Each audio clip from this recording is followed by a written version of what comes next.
The other topic that I want to say, if you want to say that the creation of life and the biodiversity, animals and humans and so forth, is a myth, that God was not involved, Ghalib, then what you need to do is actually to provide a good account or evidence that non-guided natural mechanisms can account for the origin of life.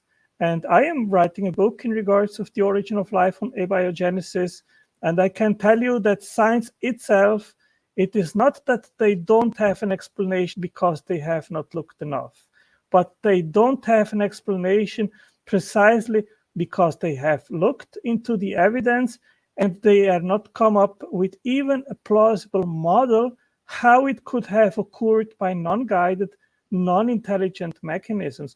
This is a big problem for those which want to support the notion that God was not necessary to create life. Yeah, but it is one of the questions that how did life come into being? But to prove Bible or to prove Genesis wrong or to prove the claims of Christianity, Judaism, or Islam wrong, we don't need to explain abiogenesis to them. Because you need your to claim have is, yeah, first. you would have to let me first put up the argument, Angelo. Sorry to interrupt you here. We don't need to do that. Why? Because we would just have to prove that human beings evolved, or any one of the species that exist on this planet evolved, and human beings have a genetic code that proves that human beings did evolve, and that's enough. Because it does not, because in order for your worldview to be true, you would have to prove that human beings were created out of clay, and you would have to provide evidence for that.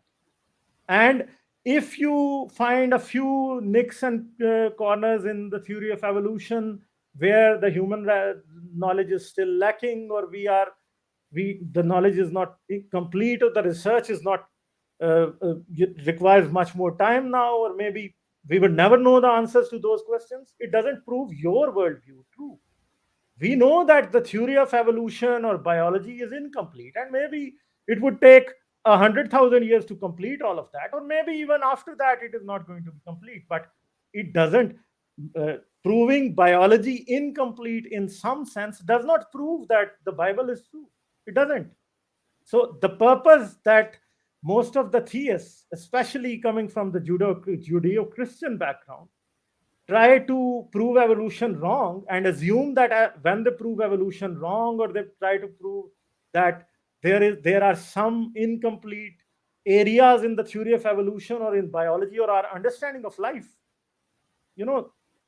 these problems, discussing these problems and even proving that there are problems there does not even remotely prove that the biblical narrative is true. So, you would have to give us your own evidence in order to prove that what is written in Genesis is true, rather than trying to pick up a few blind spots in evolution or few spots in the biological knowledge of human beings, because science never claims to be complete. That's the problem. And this is where the religious people commit fallacy, trying to say that science is replacing God. Science is not replacing God, because God is a myth. Science is a reality. Secondly, science does not claim to be something that would explain and that knows the answer to everything. Science is basically a question. That's it. Yeah, again, you are making absolute claims which you are not able to back up, like claiming that God is a myth. You would need to have proof to say that the natural world is all there is no creator behind the physical world. You cannot do that.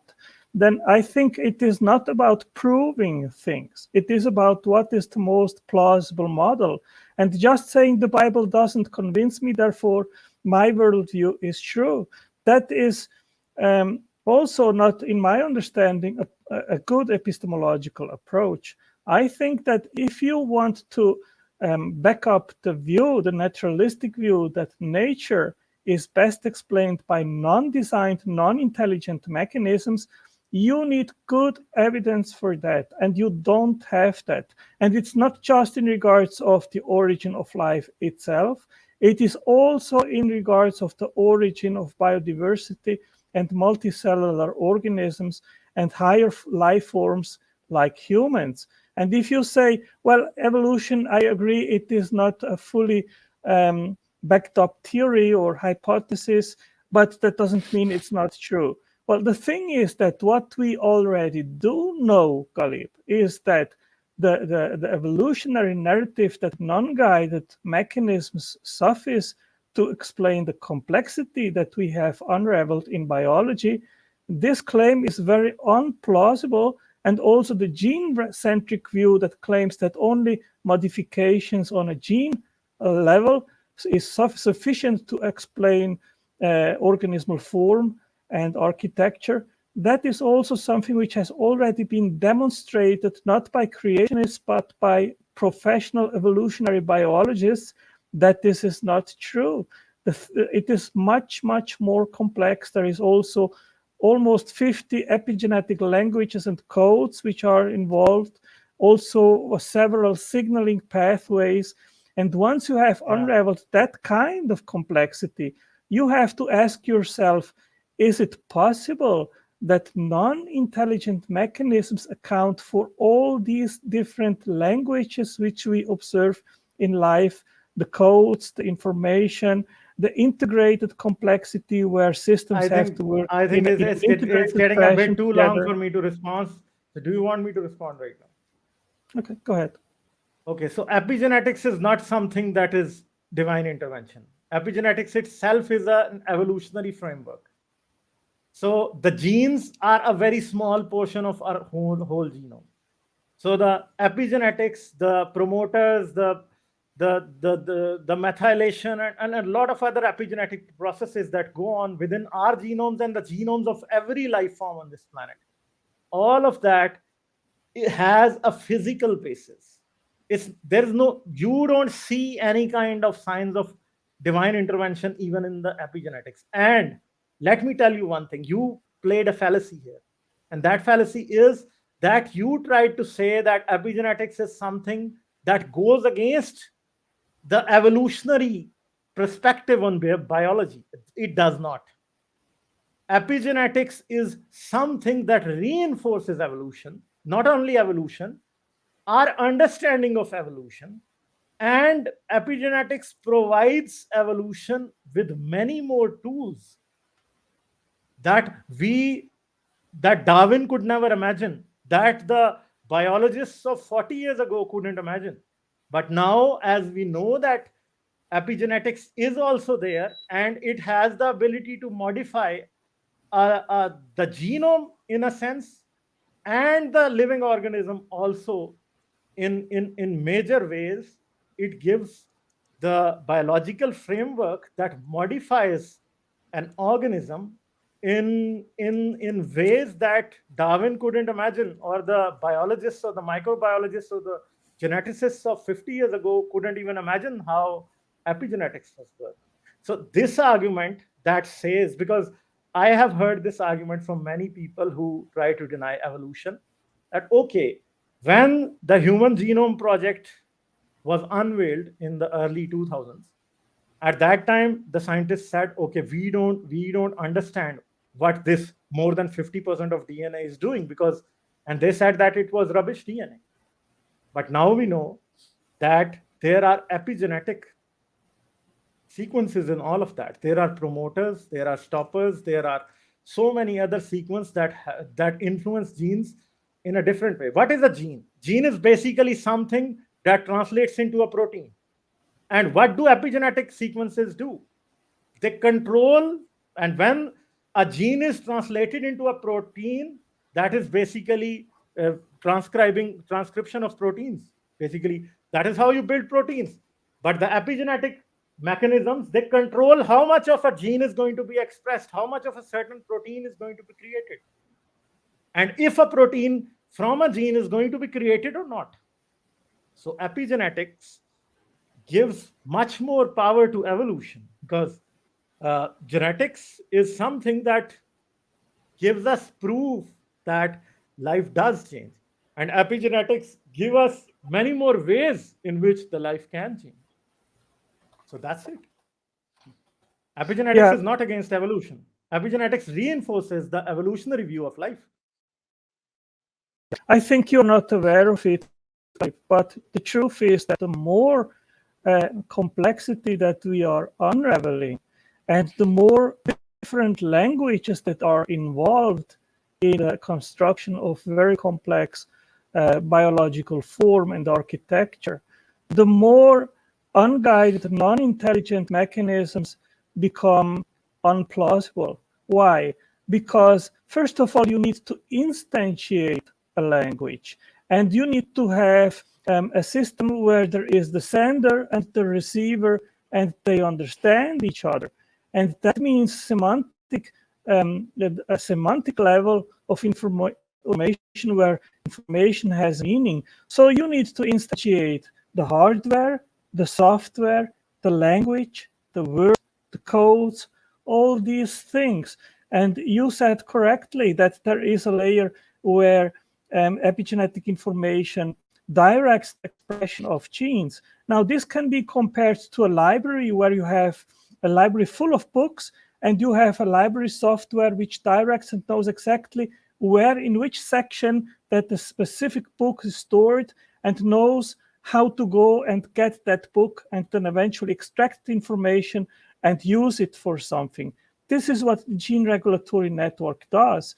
And Davidson, which was a prime investigator of gene regulatory networks, he said very clearly in a science paper in 2009 that you can modify very little in a gene regulatory network unless you will see everything falling down or just not working anymore. So the sequence of gene expression, it is pre-programmed, and it must be very correct, precise, and right at the right moment.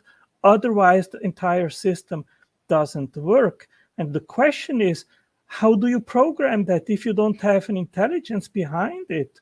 And I think if you have dealt with information and software, you know very well that software always requires a software engineer with intelligence, which sets up software for specific purposes.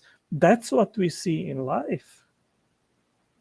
Yeah, you can say that, but all of what you have said does not disprove evolution in any way. All of this reinforces the idea of evolution. The evolutionary framework itself, you know, actually, what is evolution? I explain it all the time to people. Substantia nigra is also there. What is evolution? I explain it every time to people. Evolution is basically the overall increase in the complexity of biological systems. That is it. Earlier life was very simple. Why it was simple? Because the overall complexity 1 billion years ago, complexity of life 1 billion years ago on this planet was not that high as it is today. And it is going to continue to rise. And that's it. The evolutionary framework itself is also a subject of evolution as well. Substantia nigra would want to add something here. But Angelo, if you allow him. Yeah. Sure. Hi, Ghalib. How are you? Hi, I'm good. How are you? I'm very well. Hi, Otangelo. Hi. And hi, Individualist. How are you doing? Yeah, hello. Hi, Nikra. Hi. So, yeah, I mean, if the panel allows me, so I would like to give my 2 cents on a very interesting conversation that has been going on from both ends. Yeah, sure. Okay. Thank you for that. So we're glad that you are here. Yeah, thank you. So I would definitely come to the question of epigenetics and how the epigenetic mechanisms have evolved over time, and what's the most reasonable understanding as to what's the selection pressure for the evolution of epigenetic mechanisms. But before that, I would like to comment on some other aspects of the kind of reasoning or the school of reasoning that Otangelo is bringing to the table. So one thing to remember, and I think for the clarity of the general audience, I generally stress that whenever somebody says that I am with the opinion or with the position that supports the consensus in the scientific community, that doesn't necessarily mean that you are going with the popular opinion and you are getting a poll of the scientists. What we usually mean in that context is that we are interested in the process by which the scientists achieve that consensus, and we value that process. And only consensus, mere consensus, is of course, that's not a measure, that's not a yardstick. But the process by which that consensus is achieved, that is what is supposed to be valued. And I totally get it that depending on the area of expertise of a particular individuals, it might not be possible for we ordinary finite humans to dive into the lowest level of details for every field. That is true. And at times we submit to the expertise of others, like of other scientists. So that is also well acknowledged. So the first point that I would like to just register, and then I'll move to the evolution part. So, Otangelo asked that how do we know the age of the fossils? Of course, I am absolutely familiar with the criticisms that come from creationism about the process of aging and the entire discipline of radiometric dating. I mean, we can get into the details. Of course, the principles of radiometric datings are very well understood. The way the half-lives of various radiometric and the elements that show radioactive decay, the process by which we estimate those rates of decay, that is like pretty clear. And then the basic differential equation that is required to be solved in order to assess the relative proportion of the elements and estimating the age, that is also pretty well understood. So one needs to get down to that level to have a level of confidence in the output and the estimates that the scientists are providing us with, not necessarily that the scientists are having a consensus. That's not a yardstick. It's the process by which they achieve the consensus. Second point is that and this is a usual line that is taken by creationists, so I'm definitely not singling out Otangelo on that. He represents a school of thought that if the people who are rejecting creationism or are thinking that creationism is a myth, then they have to provide an account down to the last squiggle and the last dot of the actual detail of how the universe came into being, how life originated, how intelligent life originated, so on and so forth. And I think that is that's a major like a flaw in the thinking process. And the reason I consider that as a fallacious line of thinking is this: because only one counterexample is technically enough to question the validity of the creationist side.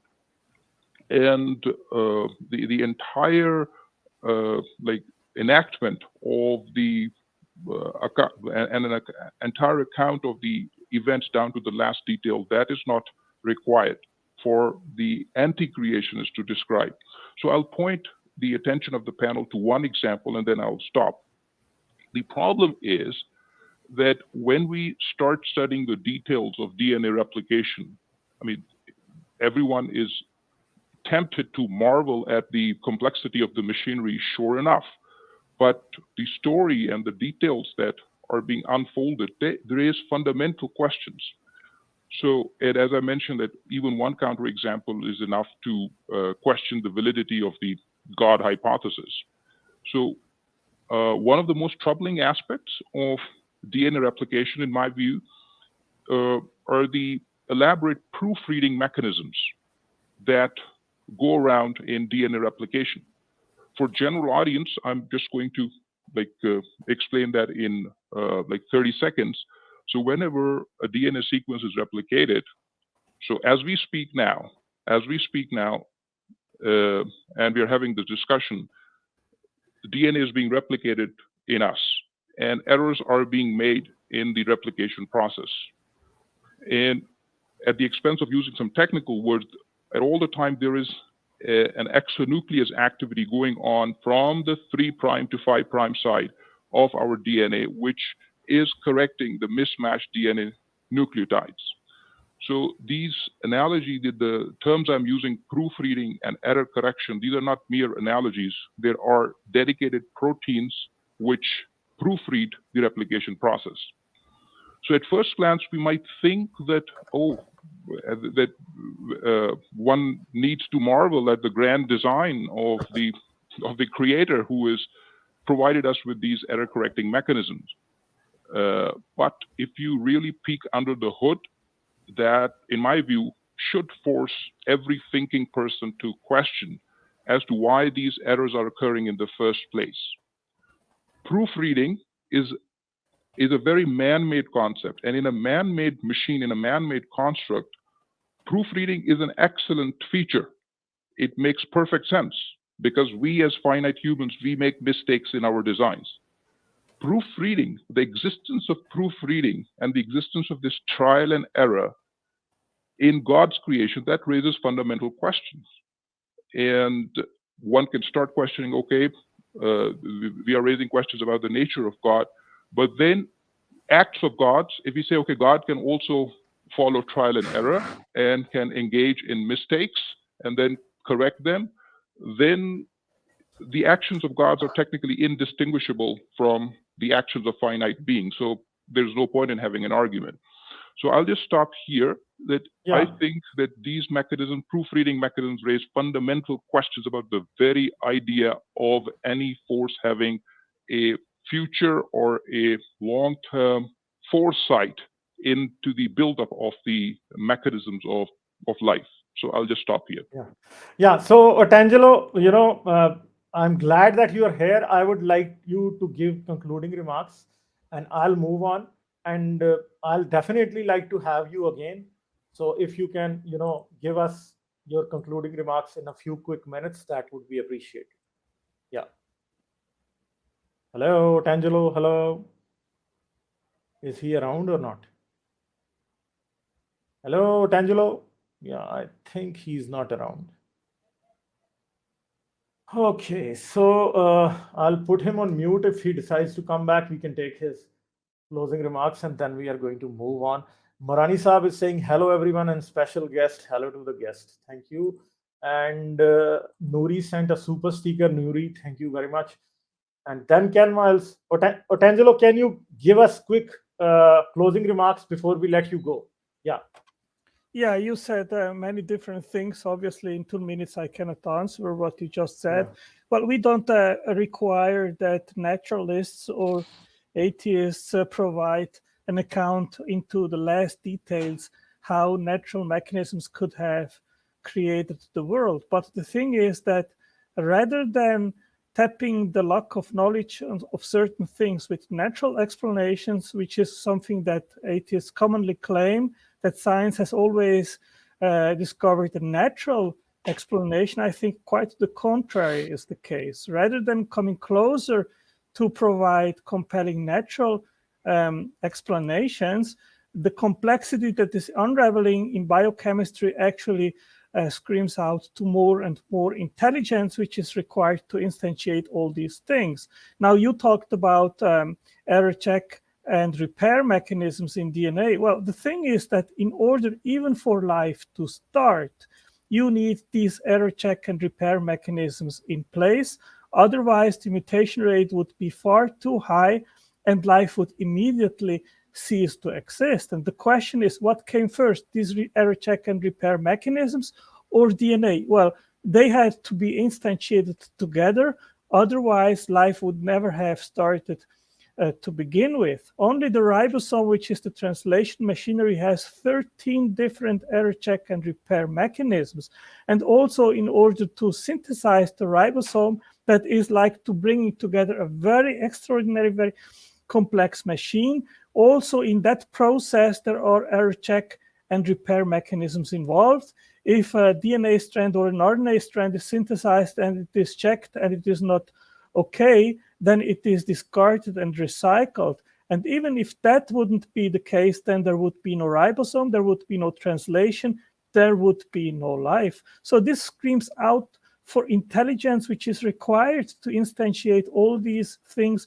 And the super intelligent engineer, just random stochastic events, cannot account for this kind of complexity. And you cannot even invoke evolution, because evolution depends on DNA replication and life having already a go. So the origin of life and all these things which I just mentioned now, the error check and repair mechanisms, they are an origin of life problem, and it has to be explained without invoking evolution. And that is, in my understanding, a far stretch, and it is very irrational to think that a natural unguided events could instantiate that kind of sophistication and complexity.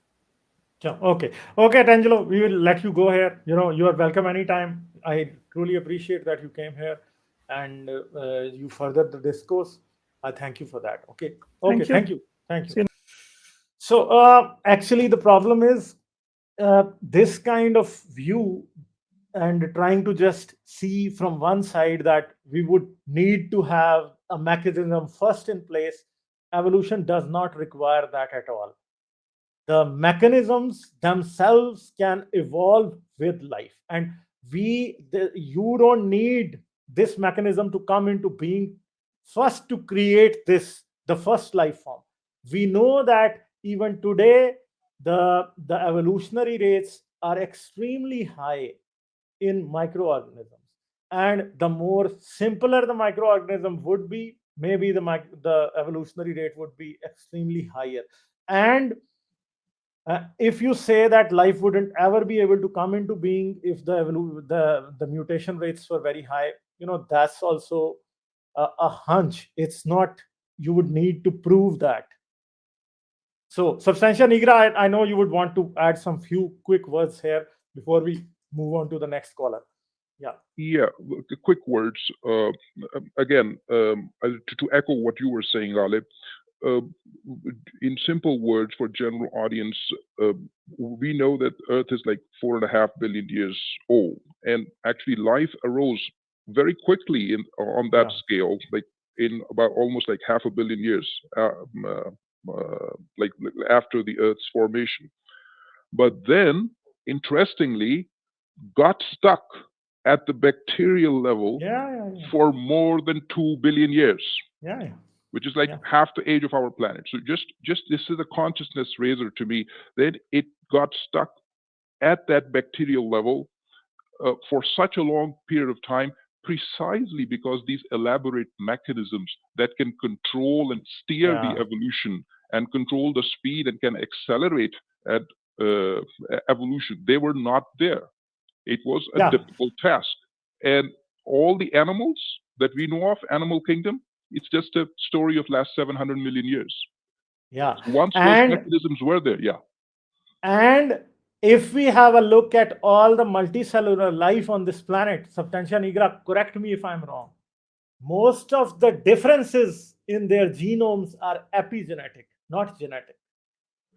Genes, between the genes, the two mammals on the very far sides of the mammalian, the branch of species, on the genetic level, they differ very little. But on the epigenetic level is the differences, basically, is where the differences exist. That is true. And for like our interest, and we can discuss this offline as well, Ghalib, because I know that you are interested in that. So we also kind of know as to why the epigenetic mechanisms evolve. They don't necessarily evolve in the first place for this elaborate regulation. They don't necessarily evolve in this for the reason of this elaborate marionetting going on in terms of controlling the strings of the genes. And I'm speaking metaphorically over here. So the best understanding as to why epigenetics evolved has got to do something with our same old good friend transposable elements. Yeah. So Yeah, so the I transposable was elements, about to say this next. the Yeah. transposable elements are those elements which keep jumping around and can actually wreak havoc in our genome, in the sequence of our genome. So epigenetic mechanisms actually primarily evolved to just silence those transposable elements, so that when they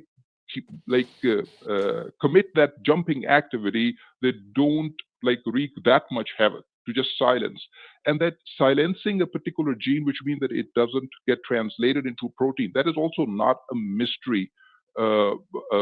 We tend to think, okay, there is some somebody having a control panel with a switch or a knob which is turning it on and off. It is basic biochemistry. You mentioned in our last conversation the process of methylation, of silencing the genes. It is as simple as that it just has to marginally change the conformation of the DNA, which means in 3 dimensions, so that the transcription into RNA that doesn't happen because of the error on those coordinates in 3D. That's it. All it has to do is to have a little bit of mismatch, and the transcription will not follow. So the evolution of epigenetics in the first place was precisely to silence the activity due to the transposable elements. We also kind of understand that as well. And then later on, they have been co-opted for this elaborate multi-level regulation. Yeah.